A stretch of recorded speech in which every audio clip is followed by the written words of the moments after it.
La noche en que desapareció el Titanic de los cielos, en la tarde del 31 de mayo de 2009, el vuelo 447 de Air France, un Airbus A330-203 con matrícula FGCCP, se preparaba para un viaje nocturno rutinario desde Río de Janeiro, Brasil, a París, Francia. El avión, un jet relativamente nuevo entregado a Air France en abril de 2005 y con solo 4 años de antigüedad en ese momento, estaba propulsado por motores General Electric CF680E1A3 y se encontraba en perfectas condiciones técnicas, salvo por un pequeño problema en el panel de radio. Mientras sobrevolaba la vasta y oscura extensión del Océano Atlántico a 35.000 pies de altura, la cabina estaba en silencio y muchos de los 216 pasajeros, junto con los 12 miembros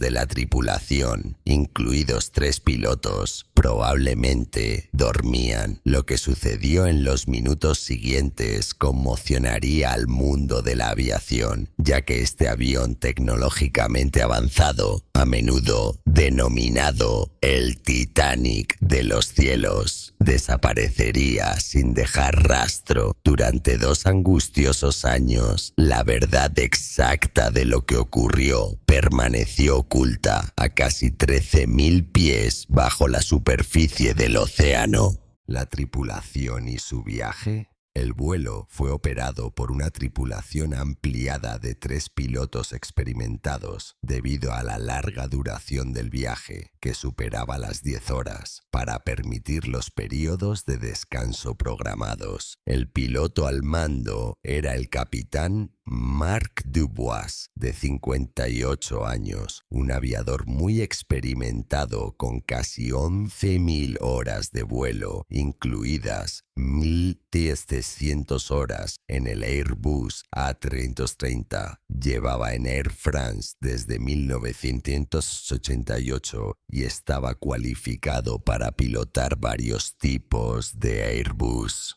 En el asiento de la derecha se encontraba el copiloto Pierre-Cédric Bonin, de 32 años, designado como piloto al mando PF para esta etapa del viaje. Era el menos experimentado del trío, con unas 2.900 horas de vuelo en total y 807 horas en el A330. Trágicamente, su esposa, profesora de física, también se encontraba entre los pasajeros a bordo. El tercer piloto, el copiloto David Robert, de 37 años, era el copiloto de relevo de crucero y actuaría como piloto no volante, PNF, o piloto supervisor, PM. A pesar de ser primer oficial, Robert tenía mucha experiencia en el A330, con casi 4.500 horas registradas en este tipo de avión, más que el capitán y el otro primer oficial juntos. Ocupaba un puesto directivo en el centro de operaciones de Air France y volaba periódicamente para mantener sus credenciales. Las 228 personas a bordo representaban una comunidad global, siendo los grupos más numerosos los de ciudadanos franceses, 61, brasileños, 58 y alemanes, 26. El vuelo despegó del Aeropuerto Internacional de Río de Janeiro Galeão a las 10:29 p.m. hora local del 31 de mayo, ascendiendo a su altitud de crucero de 35.000 pies. Al tratarse de un vuelo nocturno, la tripulación estaría operando durante la ventana de bajo ritmo circadiano, normalmente entre las 2 y las 6:60 am, según el reloj biológico, un periodo conocido por la disminución del estado de alerta y la capacidad de toma de decisiones. La tripulación era consciente de que su ruta les llevaría a través de la zona de convergencia intertropical, ITCC, una zona conocida por sus fuertes tormentas eléctricas y su importante actividad convectiva. Aunque estas condiciones eran normales en la región, las tormentas de la ITCC sobre el agua podían ser menos visibles en el radar meteorológico de a bordo y a menudo contenían gotas de agua sobreenfriadas y cristales de hielo blandos, Graupel. Estos podían suponer un riesgo particular, bloquear rápidamente sensores críticos como los tubos de Pitot. Air France había registrado 9 incidentes similares de congelación de los tubos Pitot en su flota de A330, A340 entre mayo de 2008 y marzo de 2009. Lo que provocó la pérdida temporal de las indicaciones de velocidad aérea. Airbus había recomendado un diseño de sonda Pitot más nuevo y robusto, y Air France había comenzado a implementar sustituciones en toda su flota. Sin embargo, el avión del vuelo 447 todavía tenía los tubos Pitot originales, menos eficientes, y su sustitución estaba prevista solo a su regreso a París.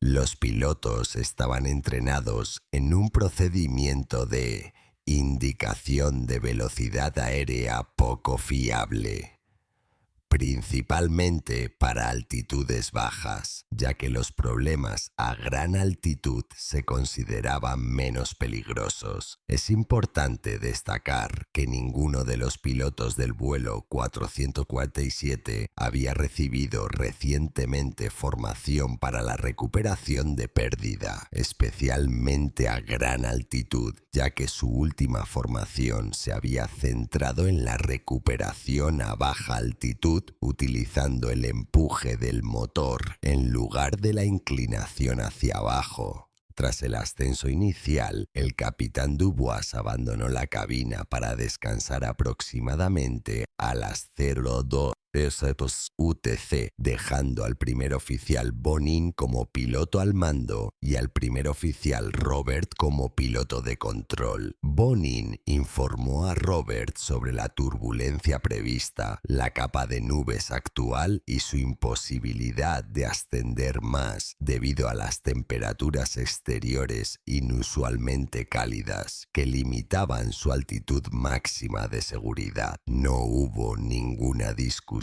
explícita sobre quién estaba al mando en ausencia del capitán, ni instrucciones específicas sobre cómo navegar por la tormenta. Bonin había mostrado cierta ansiedad por el tiempo, y la postura algo relajada de Robert también indicaba que no estaba preparado para una intervención inmediata y crítica. Comienza la crisis, pérdida de velocidad aerodinámica y pérdida de sustentación. A las 2:06 UTC, Bonin alertó a la tripulación de cabina sobre la inminente turbulencia. Alrededor de las 028 UTC, Robert, tras examinar minuciosamente el radar meteorológico, sugirió un ligero giro a la izquierda para evitar el mal tiempo detectado, y Bonin ajustó el rumbo unos 12 grados. El olor a ozono, característico de las tormentas eléctricas, se hizo notar en la cabina. El sonido de los cristales de hielo impactando contra el avión se hizo más fuerte, lo que indicaba que se encontraban en lo más profundo del sistema meteorológico activo. Bonin redujo la velocidad a Mach 0,8 y se activaron los sistemas antihielo de los motores. Entonces, exactamente a las 02:10:06 UTC,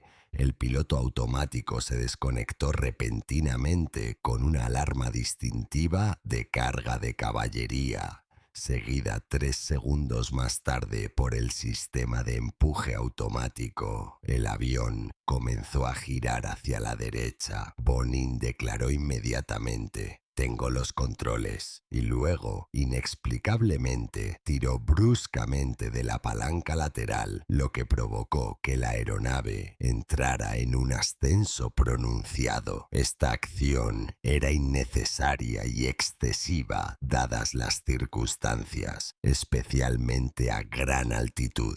Casi al instante, la alarma de pérdida, una voz sintética que repetía «pérdida, pérdida», acompañada de un irritante sonido de grillo, se activó brevemente 2 veces. Las indicaciones de velocidad en la pantalla de vuelo principal izquierda cayeron en picado de aproximadamente 275 nudos a 60 nudos en cuestión de segundos. Robert, confundido, preguntó: «¿Qué es esto?», a lo que Bonin respondió: no hay buena indicación de velocidad». Robert reconoció rápidamente el cambio a protecciones de ley alternativa, lo que indicaba un cambio en el sistema de control de vuelo del Airbus. El sistema fly-by-wire del Airbus A330 suele funcionar bajo la ley normal, que incluye protecciones automáticas que impiden a los pilotos exceder los parámetros de funcionamiento seguros, como la pérdida de sustentación. Sin embargo, cuando se produjeron datos de velocidad aérea inconsistentes debido a la formación de hielo en los tubos pitot, el sistema cambió automáticamente a la ley alternativa 2. En este modo, las protecciones automáticas cruciales, incluida la protección contra el estancamiento, se desactivan y la aeronave se vuelve mucho más sensible a las acciones del piloto, especialmente a gran altitud. Para añadir complejidad, las palancas laterales del Airbus son asíncronas, lo que significa que se mueven de forma independiente, sin proporcionar retroalimentación táctil entre los pilotos, y las acciones simultáneas se promedian. Este diseño resultaría ser un reto de comunicación monumental.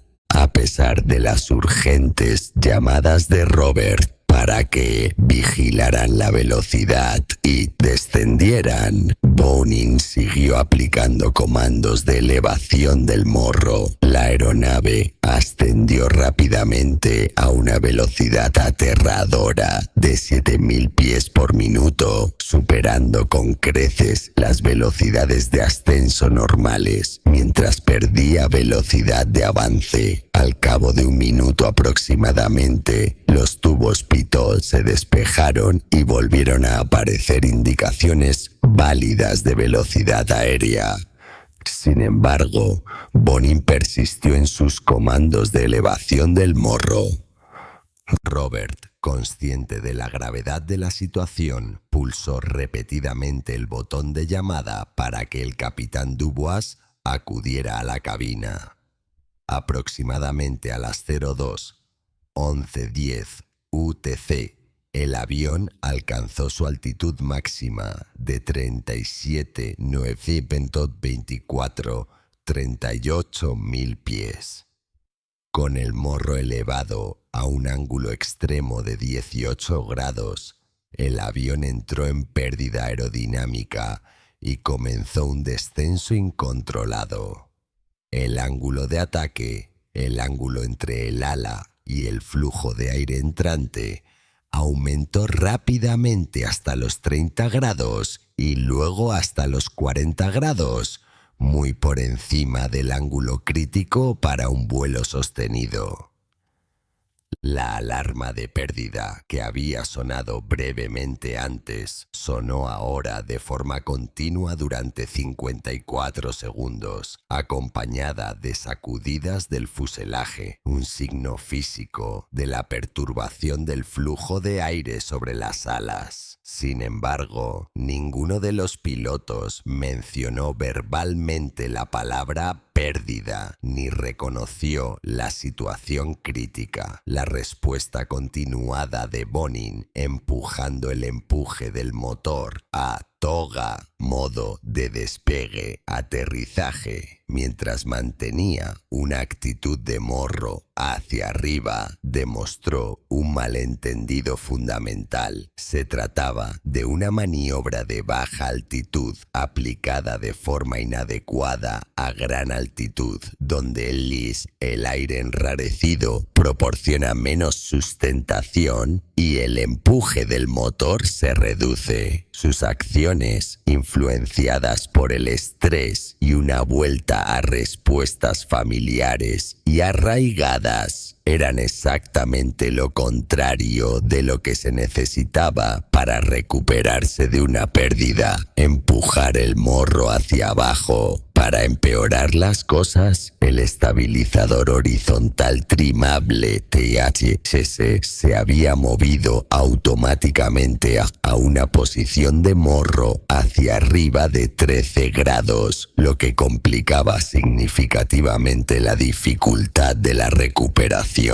Un bucle de retroalimentación perverso también confundió a los pilotos. En la ley alternativa, el sistema de aviso de pérdida estaba diseñado para desactivarse cuando la velocidad aerodinámica descendía por debajo de un límite determinado o cuando las mediciones del ángulo de ataque se consideraban inválidas. Por lo tanto, cuando Bonin empujó momentáneamente la palanca hacia adelante, la acción de recuperación correcta, la velocidad aerodinámica aumentó brevemente, reactivando el aviso de pérdida. Por el contrario, cuando tiraba de la palanca hacia atrás, agravando la pérdida, la velocidad aérea descendía aún más, silenciando la alarma. Este comportamiento contrario a la intuición probablemente reforzó su creencia errónea de que tirar hacia atrás era la acción correcta.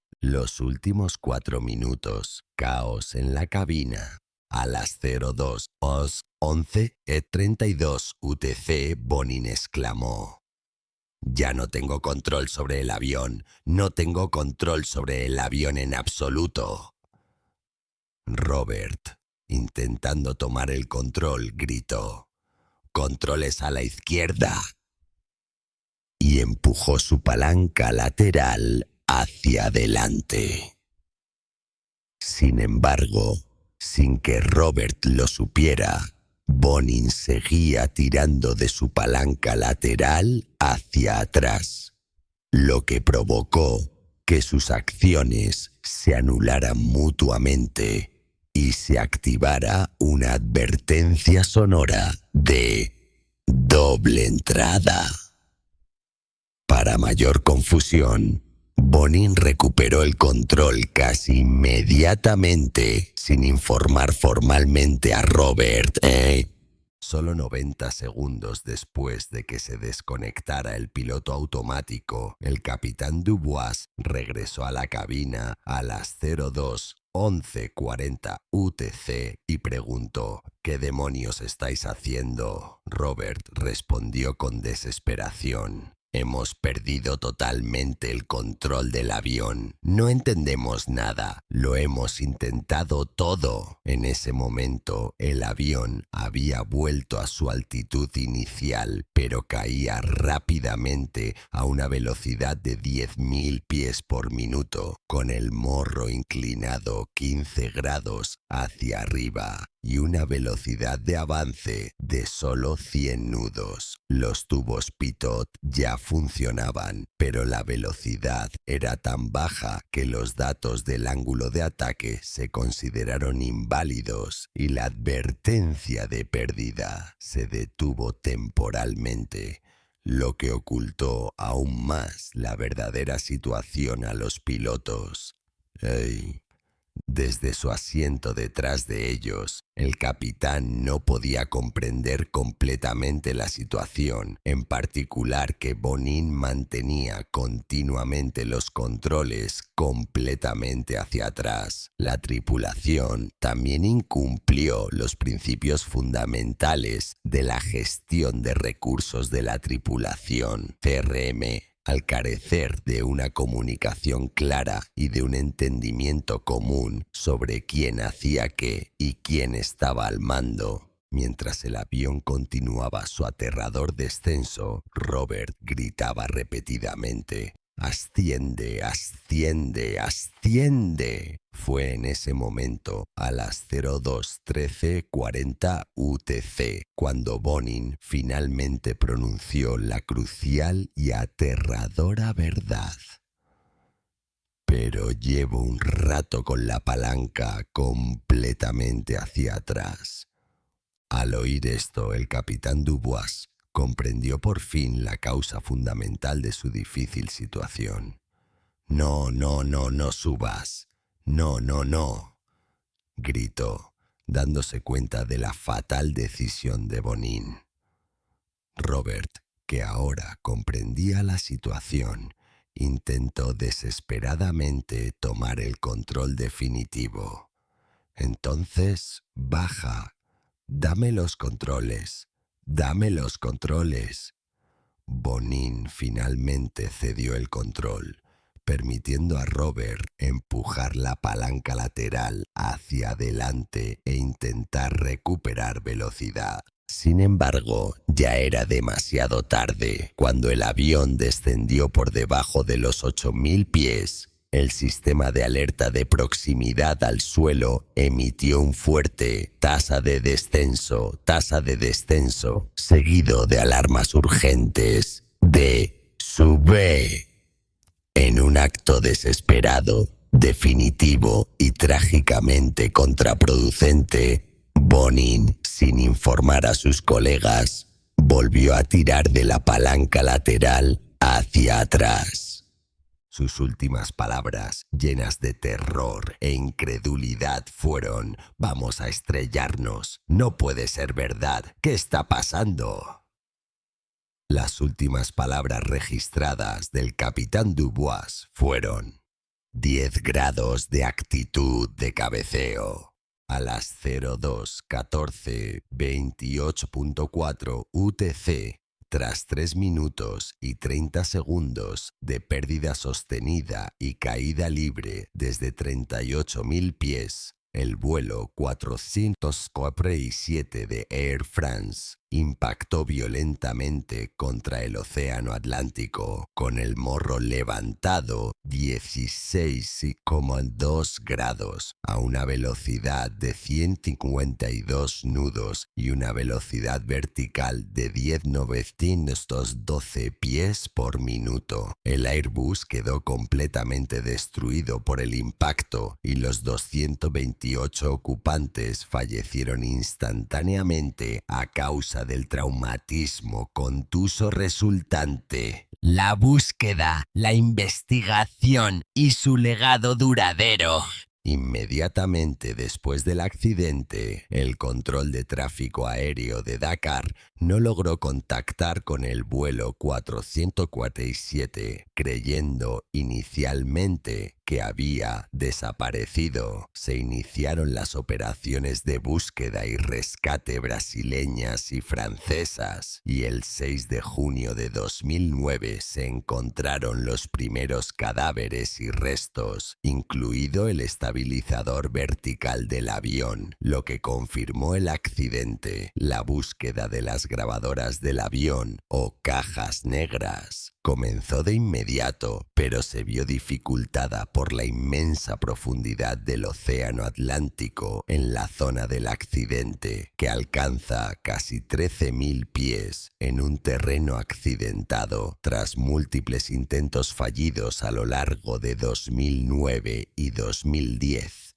la caja negra FDR fue finalmente recuperada el 26 de abril de 2011 y la grabadora de voz de la cabina, BBR, el 2 de mayo de 2011, casi 2 años después del accidente. La recuperación fue dirigida por la institución oceanográfica Woods Hole, famosa por haber encontrado el Titanic. Los datos de las cajas negras recuperadas revelaron la devastadora secuencia de acontecimientos. La Oficina Francesa de Investigación y Análisis para la Seguridad de la Aviación Civil, BEA, concluyó que el accidente fue consecuencia de una sucesión de acontecimientos importantes. Las inconsistencias temporales en las mediciones de la velocidad aérea, probablemente debidas a cristales de hielo que obstruían los tubos PITOP, provocaron la desconexión del piloto automático y la reconfiguración del modo de control de vuelo a ley alternativa.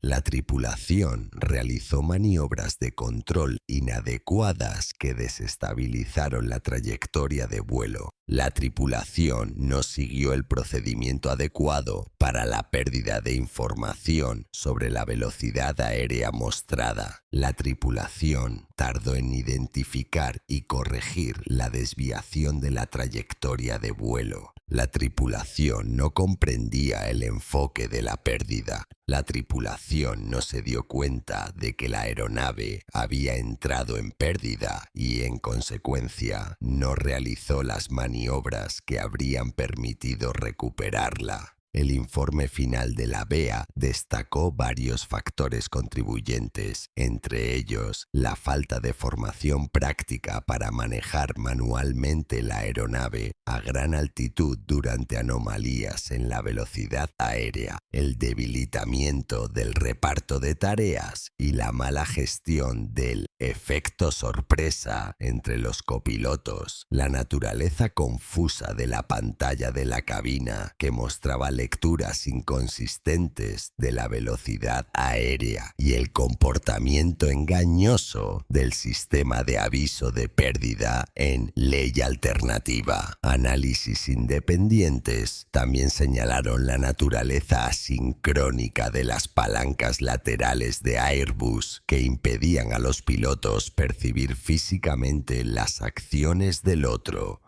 lo que complicaba aún más el problema de la doble acción. A raíz de ello, Air France sustituyó rápidamente todos los tubos pitot de su flota de A330 por modelos más robustos. Airbus también emitió boletines de servicio obligatorios para la sustitución de los tubos pitot en todos sus aviones A330 y A340.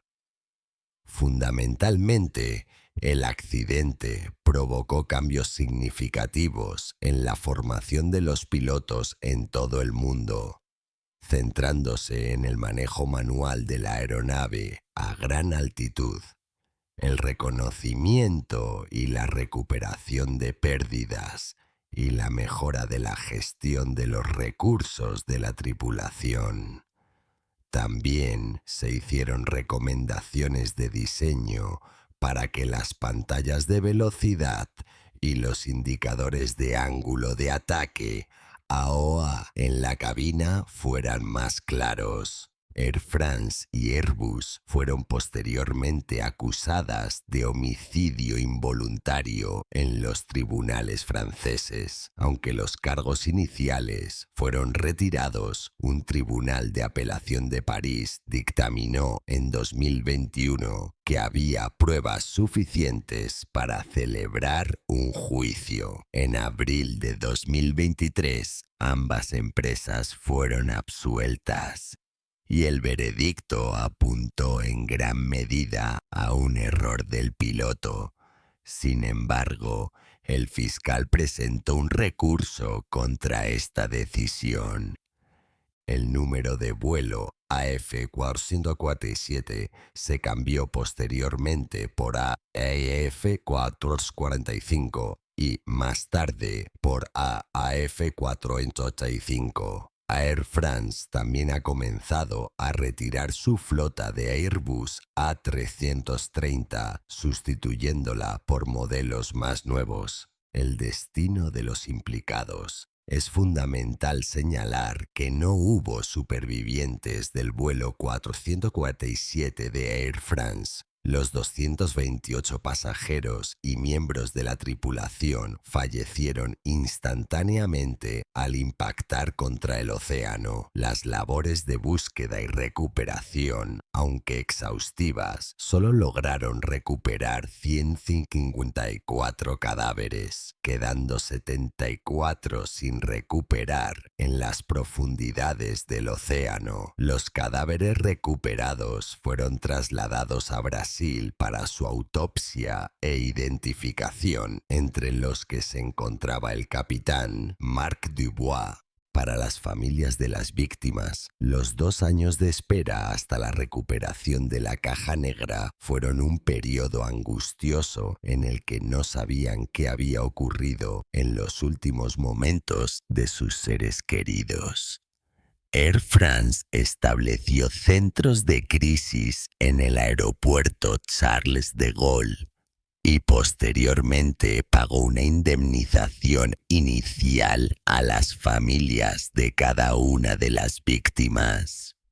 El accidente puso de relieve la compleja interacción entre la tecnología avanzada, la psicología humana bajo estrés y la necesidad de una formación continua y completa de los pilotos que vaya más allá de la automatización. Sirve como un claro recordatorio de que incluso los aviones más sofisticados requieren supervisión humana y que los pilotos deben mantener un profundo conocimiento de los sistemas de sus aviones, especialmente cuando la automatización falla de forma inesperada. Documentales, libros y podcasts siguen explorando la tragedia, asegurando que sus lecciones no se olviden.